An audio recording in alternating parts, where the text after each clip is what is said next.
مسلمان آج اس انتظار میں ہیں کہ شیعہ کب اٹیک کریں گے. یہ نہیں کہتے کہ ہم کریں گے. جس طرح خیبر میں انتظار میں تھے علی کب جائیں گے، خندق میں انتظار میں تھے علی کب جائیں گے. بھئی آپ بھی تو جائیے، ایک عمر کو مار کے آئیے، مرحب کو مار کے آئیے، انتر کو مار کے آئیے. کہ نہیں ہم دیکھ رہے ہیں کہ علی کیسے جاتے اور مارتے ہیں. یہ آئیڈیالوجی تھی، کل بھی آپ کی آئیڈیالوجی تھی کہ بڑے سے بڑے ظالم کے مقابلے میں امیر المومنین کھڑے تھے، اور یہ اسی آئیڈیالوجی پہ آج بھی سب سے بڑے کے بڑے ظالم کے مقابلے میں علی والے کھڑے نظر آتے ہیں.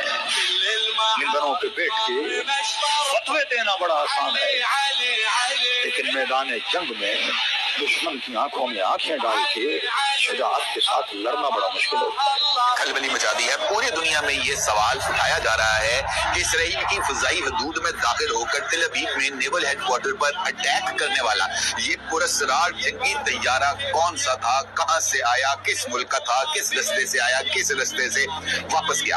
اب انٹرنیشنل میڈیا، خاص طور پر اسرائیلی میڈیا، اس پراسرار طیارے کے حوالے سے جم گوئیاں ہو رہی ہیں. اور جو انٹرنیشنل میڈیا اور خاص طور پر ایک فرینچ ماہر نے تو اس بات کا واضح طور پر اظہار کیا ہے کہ یہ پراسرار جنگی طیارہ جو ہے وہ ایک خاص راستے سے کسی ایک عرب ملک سے ہوتا ہوا تل ابیب تک پہنچا، اور واپسی پہ اس طیارے نے کویت کا راستہ اختیار کیا واپس اپنی منزل مقصود پر آنے کے لیے. اسی طرح بھارتی میڈیا سے بھی یہ دعویٰ کیا گیا ہے کہ پاکستان کے ماہرین اس وقت ایران میں موجود ہیں اور ایران کی فوجی صلاحیت کو بحال کرنے میں پاکستان نے بڑا ہی امپورٹنٹ رول پلے کیا ہے. کیا یہ خبر درست ہے؟ اس پر